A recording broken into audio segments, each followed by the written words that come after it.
Good morning, Bob. Good morning, Dan. How are you?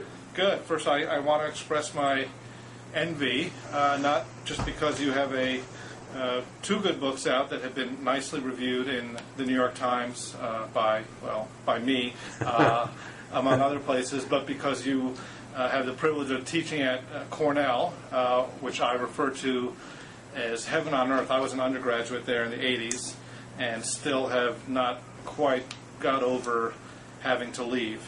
Yeah, it is a splendid spot on the earth, isn't it? Aside from, the winter, which, lasts from October to May. Right. Here's the first thing I wanted to ask you about was, your book on income inequality and the effects it had, the effect that a lot of income going to the top has on the consumption habits, the lifestyle habits of the middle class. Can you lay out what you think the most sort of negative influence is? Is it psychological, or is it in the actual economics of it that forces people to live farther from work, etc.? Yeah, I think both of those dimensions are important. Life goes on inside your head. If you've got trouble inside your head, we don't want to say that doesn't matter. But what I've tried to do in the book is really focus more on the practical consequences of inequality, the kinds of consequences that an external observer like an economist might see and say, yeah, that's a real cost. And so the nice thing about the U.S. is that envy doesn't seem to be one of the big costs of inequality, at least if you're talking about the middle class and the reactions to the spending of the rich. In Europe, you see people shaking their fists. They're angry at the rich for the things the rich buy. Here, it seems that many in the middle class look at the rich and say, wow, that could be me someday, and they're curious. They want to see pictures of the mansions and the boats and all the rest. So it's not envy, I don't think, that's troubling the middle class at all. They're not trying to emulate the people at the top. How could they anyway? But what happens, as I describe in the book, is you see a cascade of expenditures launched in the first instance by people who have more money at the top. They're doing just what everyone else does when they get more money. They're spending more. That's just what people do. So they build bigger. The people in the middle like the pictures. The direct effect, if there is one, is not on people far from the top. It's people just below the top. So I don't know. Maybe now the custom of people at the top is to have their daughter's wedding reception in the home. So people just below the top feel they have to live according to the same custom as their peers. They build bigger, and it cascades all the way down one step at a time. So the main consequence for the guy in the middle, he wants to send his kids to a school of average quality. Now he's got to buy a much bigger house than a family in 1980 had to buy. And the problem for him is that he's not earning any more money than before, so he and his wife, they're both working. What are they going to do? They've got to go deeper into debt, and as you say, live farther away, borrow more money, risk bankruptcy, and so on. One of the, I think the most fascinating things, or the most interesting and most relatable notions is what you call positional goods and the way that housing plays into that. In other words, I can blame Bill Gates building his 35,000 square foot mansion on the fact that I feel the need to add on to my house, which is certainly big enough for my small family at the moment. And you talk about, I guess tell me if I'm sort of misrepresenting the study, but if you ask people, would you rather live in a 3,000 square foot house in a neighborhood of 2,000 square foot homes, or in a 4,000 square foot house in a neighborhood of 6,000 square foot homes, more people choose what is the smaller house, i.e. the 3,000 square foot house, because it's bigger than all their neighbors. They don't want to be in a larger place if they feel like their house is smaller than that of their neighbors. How is that a trustworthy study? Is that, because focus groups a lot of times people talk about sort of how they feel, what they intend to do, and then consumer behavior doesn't always sort of typify that. Is that the relationship between those sorts of sentiments played out in the data that you see on actual housing? I think so, yeah. I think you have to take that into account when you think about school quality. But really, the intent of the thought experiment, as it was described to participants, was: do you want to be in the top of the consumption distribution or in the bottom of the consumption distribution on housing? And I think the practical consequence of having a smaller house than everyone else is that your kids go to bad schools. That's the real positional element. What's a good school, Dan? It's a school that's better than most other schools. And by the same token, a bad school is one that's worse. If you live in a house that's priced below average for your area, the cold fact is your kids are going to go to below average schools. And but so do you you're think that extends to, within the same town? In other words, if the schools in Ithaca, the public schools are, there's one public high school and the schools are generally good. If you take a street where all the houses are 2,000 square feet and there's one 3,000 square foot house there, and then you go up to Cayuga Heights and all the houses are 5,000 square feet and there's a 4,000 square foot house, would the person, the typical person, still say that they'd rather, live in the smaller house, but that stands out on their block? I don't think nearly to the same extent. No, I think the instrumental feature of the house is what's driving most people in the middle. They're just looking, where can we afford a place that has decent schools? And because everybody's spending more on housing at the middle, they've got to spend more now than before. So if it were just a question of, are you going to bar yourselves to the edge of bankruptcy so you can feel like your house is bigger than your neighbor's, most people aren't going to go there. If it's really the only alternative, doing that means getting your kids out of an unsafe neighborhood and into schools that you like. People will borrow as much as they can. They'll commute long distances. They'll work long hours. Yeah, I think so. It's really that practical consequence. I don't think anyone's keen to lord a big house over his neighbor's house. I mean, if anything, people often restrain their spending. They don't want to feel like they stand out. They don't want to feel uncomfortable. That's in a way why the higher spending at the top generates spending further down, because there were probably people just below the top who really wanted to build 40,000 square feet, but they thought it would be too ostentatious if they did that. Then somebody builds 70,000 square feet, that gives you cover. Now, the process you describe, you could really see how this plays out in places that are, very financially oriented, the Hamptons or the suburbs of New York, where there are a lot of people bringing home bonuses, right. Where, in Silicon Valley, where, people's salaries and bonuses are a matter of public record. There's this culture of entrepreneurship and getting paid and getting rich, right. And then having the visible accoutrements of that, which are the house, the boat, the yacht. Sure. And you could easily see how that inspires, what you call an arms race of consumption. I grew up in a college town, East Lansing, in the Midwest, Big Ten school, where the two big industries were the university and the Michigan State government. And so the spread of income was not particularly wide. There were a lot of people in the middle, and I would think the same is the case at Ithaca, where you don't have sort of this wide dispersion. You don't have a lot of people making $1 million, $2 million a year, and you do have a lot of people making $80,000, $90,000, $100,000 a year. Exactly. So has this is this an example of this sort of affliction of the upper haute bourgeois on the coasts and the suburbs that we in college towns like to look down on? Is this infecting places like Ithaca and other college towns that were thought to be immune from some of the downsides of consumerism? Yeah, you see it changing here. I've got a colleague who's currently constructing a house that's in the end going to cost him more than $1,200,000. He thinks. He doesn't have the final estimates in yet. He must teach at the business school. He does, but it wasn't that long ago that people wouldn't have really thought it in the realm of possibility to spend that much on a house. The idea that you would have a house with 6,000 or 7,000 square feet, that would have seemed like, well, who would need a house that big? As houses have gotten bigger, led primarily by spending of people at the top, we've got the board of trustees, members of Cornell, now building second homes in Ithaca. Ithaca's become a fairly hot cultural center for people in semi-retirement. There's lots of stuff to do here. Actually, it's a terrific place to live, as you well know. And so there are mansions going up all around Ithaca, financed by money from the places you're talking about.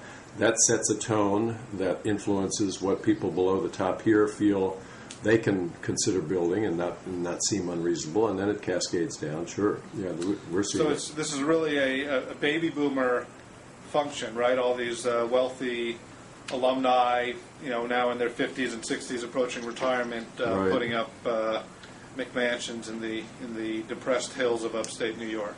Yeah, that's speeding it along. But I think the thing I try to stress in falling behind is that it's not really about one-upsmanship. I describe the house I lived in when I was a Peace Corps volunteer in Nepal. It was a house that by U.S. standards no one would want to live in. It had 2 rooms, a grass roof that leaked when it rained hard, no indoor plumbing, no electricity. It would be a house your kids wouldn't want their friends to know where they lived if you lived in a house like that in Ithaca or any other city in the U.S., really. But in Nepal, it was a totally adequate house. It never felt like a house to be ashamed of. It was indeed, in that context, just about as nice a house as any of the teachers in the school where I taught lived in. So I don't think I was trying to impress anybody by building or buying a bigger house here. That wasn't my aim. It's just people like me have bigger, nicer houses here than people like me in Nepal had. And I think if you're consuming at a standard that's just way different from what people like you are consuming at, you don't feel like you're really part of the same social milieu as they're in.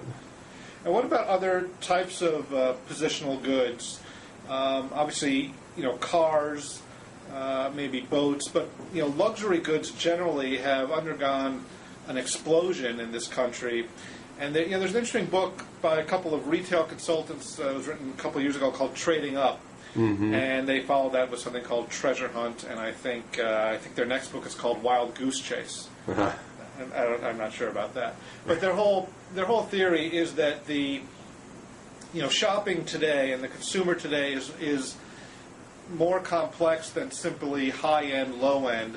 That people, because of the prevalence of luxury goods in a range of different sectors, they may not have huge incomes, but they may splurge on one thing. So someone may shop for their groceries at Walmart and Stop and Shop, but buy their golf clubs from Callaway, or they may buy their household goods from IKEA, but go to Balducci's or a Whole Foods to buy very high end groceries.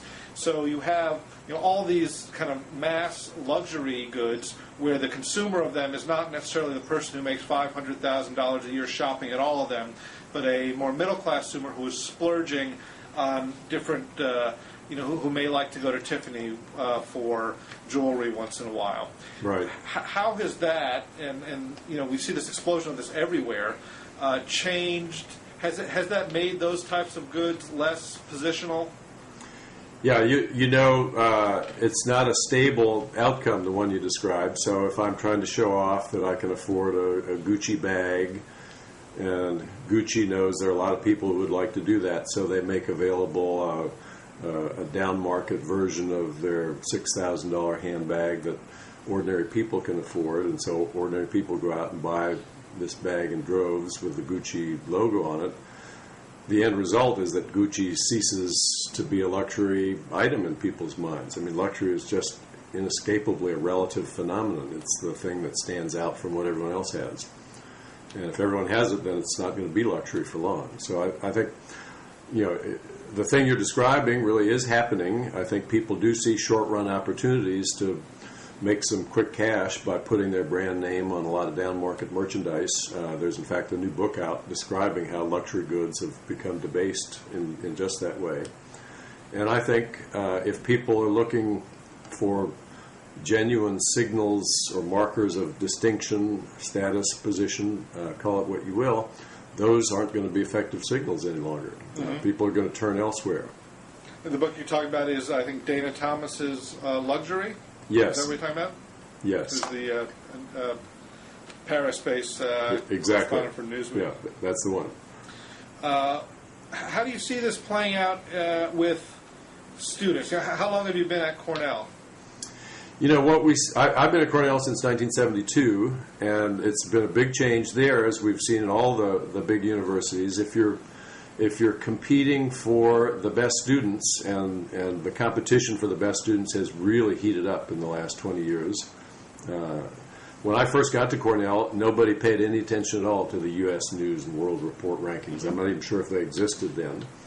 But now people are looking to those and other similar rankings as the driving force behind where they decide to go to college. And so the schools can't ignore them. And what counts so much in the formulas used by the rankings are how good are the students who come. Mm-hmm. What we know in the U.S. is that students from wealthy families, upper middle class families, have much richer backgrounds than students from lower middle and poor families.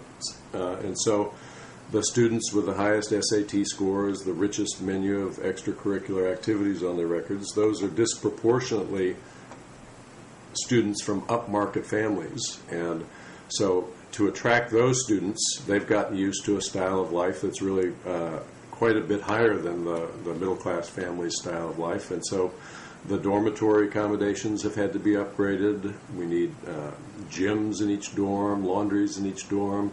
Food courts, not just fast food, but luxury food courts are now the norm in schools. If the students take their tours in the spring trying to decide where to go and they don't find those amenities, then they say, next stop, let's see what's on offer somewhere else. And so all that goes into fueling an expenditure arms race that really makes the tuition go up a lot faster than it would, except for the rising inequality that we've seen. I'm quite sure that every place I lived in when I was an undergraduate at Cornell has been torn down.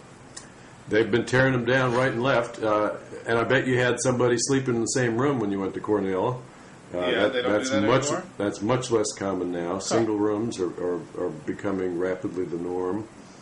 It's just as the standard of accommodation has increased for the prosperous families, that's become the norm at the elite schools. And it's not like we're putting on airs. We're competing for the best students. You know, if we don't do that, then we'll cease to be seen as a good university, and nobody wants that either. And how does that translate into a different kind of classroom experience? Are students, feeling more entitled to better grades, to more individual, do they regard their professors as their personal intellectual trainers? You see a little bit of that, yeah. Now, I can recall discovering that a student had turned in the same term paper in my course as in another course. I discovered this. I contacted the other professor. We agreed, yes, it was the same paper, and we worked out a penalty that was actually, by historical standards, a very mild penalty. She had to write a new term paper for each course, and we agreed that the grade she would get on it would be one letter grade lower than the paper earned. You could be thrown out of school for doing that, so by that measure, it was a very mild penalty. She brought both her parents to see me. They were both lawyers. They started up their tape recorder. They were all lawyered up. They were ready to hammer me. I was dumbfounded. I couldn't believe what I was witnessing. I said, well, I didn't file a formal academic integrity hearing report on this case, but I'm about to. Do you want to continue the conversation? And the two parents exchanged a quick glance, and they turned off their tape recorder and left. I never heard any more from it. But their initial inclination was to come in and hammer me because they thought I'd given their daughter a C on the term paper, even though she'd really earned an A on it, and that was 2 letter grades below where. So what was it? She ended up going back and doing the 2 papers? She did the paper. Yeah, this wasn't an evil student. Maybe she really hadn't read the manual that said you can't turn the same work in to 2 courses, but we're all pretty clear about that. But it was the sense of entitlement that struck me in the episode.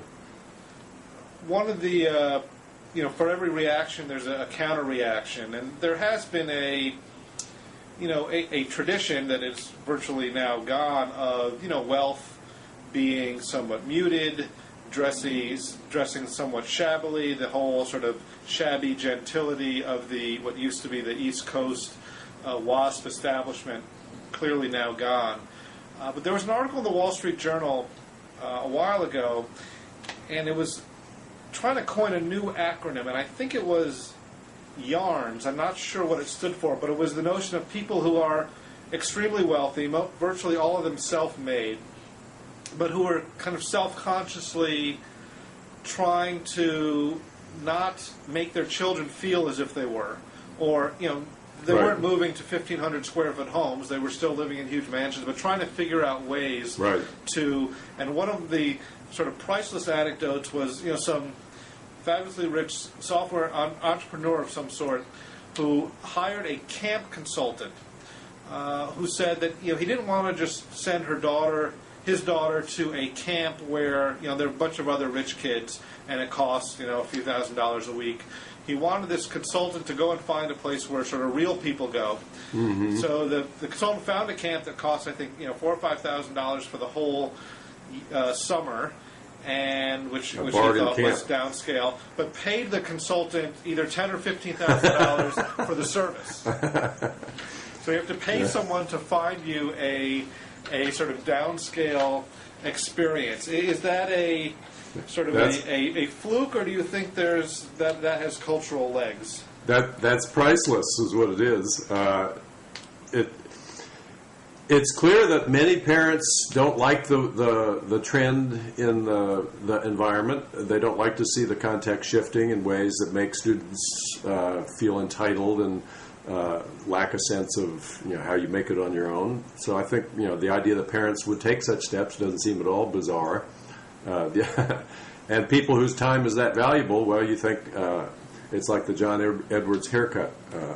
It seems outrageous to people in the middle, but if you're a man with $100 million in assets and your time's valuable, having the barber come to you rather than you going to the barber saves you more than $400 worth of your time, so it seems prudent to do that. Not while you're running for office, obviously, but here's a family that's not running for office. They're going to save money by hiring a consultant to do what it would have taken them 3 or 4 days to do probably on their own. It's a bargain. You focus to a degree in your book on some of the pernicious impacts on middle class or upper middle class folks like us of the rich and their spending habits. And here, I guess I'm going to disagree with you a little bit or ask you to instruct me as to why I'm wrong, because I don't have anything. I kind of like a fair number of rich people because a lot of them have provided me with employment over the years. Whether it was, my first job was at the New Republic, which was a money-losing operation kept alive for all these years, basically at the sufferance of a bunch of millionaires who like the status associated with this. And, when you look around New York, where I'm sitting today, and look out the window, the benefits from having a huge concentration of rich people here are plainly evident, whether it is Central Park, whose amenities are supported in large measure by the rich people who live around it, where there are entire industries here, the museums, the whole philanthropy industry, the financial services industry, a lot of the culture in this town, a lot of the public spaces, public libraries here were built by great fortunes. Isn't there a degree to which having a group or a large concentration of really rich people is a net economic benefit for a particular town and for a particular country? So what did you find in what I wrote that made you think I would disagree with that? Well, I'm saying that the takeaway from the book is that the rich, through their spending habits, behavior by kind of kicking off this arms race, which those below them must follow, and those below them must follow, and ultimately drives us to follow. And the downside is that the middle class, whose incomes aren't growing, lack the arms to compete, so they go into debt. They live further away from where they work. They are sort of consigned to places with poor housing. They can't compete in this arms race. And I'm with you in agreement on that, but I'm wondering if it's too, am I being sort of Pollyannish in pointing out that, from an economic development perspective, especially if you are a creative type or someone who doesn't, a lot of people who don't want to work in sort of financial arenas, their livelihoods and the industries they work in are to a large degree supported by really rich people doing status creating efforts like founding a university. Yeah, I agree with everything you're saying. I've highlighted some of the costs of inequality. The expenditure cascade is the cost I focused on in the book. There are, obviously, as you point out, benefits to having talented people working hard and producing a lot of output for others to enjoy. Absolutely, no question about that. What's true, though, is that we can get most of those benefits. Those benefits don't depend on the existence of huge mansions. If somebody's making, for example, let's focus on somebody in the neighborhood, James Simons. He's a hedge fund manager, a very successful one. He earned $1.7 billion in 2006. But after taxes, it was only 1.1. So. Well, his after-tax take was pretty good too, because his income was mostly taxed as capital gains, even though it had the look and feel of ordinary income. It was an advisor's service income, which in other sectors of the economy would be taxed at the top marginal rate of 35%. His income was taxed at 15%. So he can afford a bigger mansion now. If he were taxed at a higher rate, he would still probably be able to build as big a mansion as he chose to.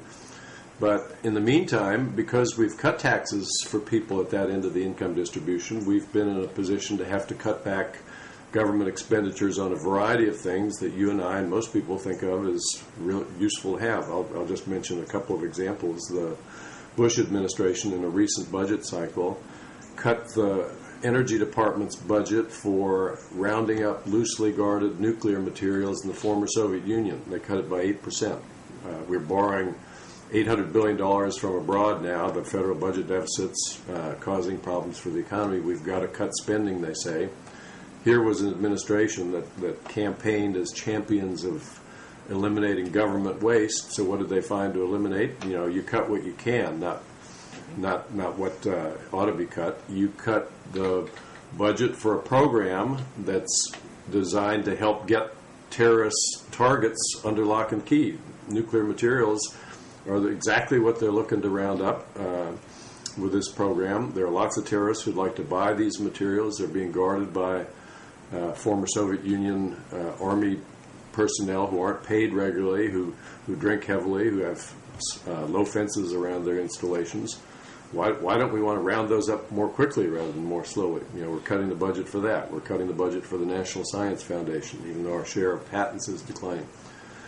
If I'm a rich guy, I'm saying to myself, well, maybe a smaller mansion, if we all had one, wouldn't be a big sacrifice. There's no evidence at all that it would be in any of the behavioral literature. A 70,000 square foot mansion, that's a big pain in the ass. I got to have a lot of staff. I've got people underfoot. If we all had a 30,000 square foot mansion, that might seem adequate. But I'm with you on all that. That's the waste. You can still. Is he going to quit coming into work because he's making only $800 million instead of $1.7 billion? I don't think that fits. You can say trickle down all you want, but if your best opportunity is as a hedge fund manager at X, you're going to still do it at half X because it's probably 10 times your best opportunity in any other arena.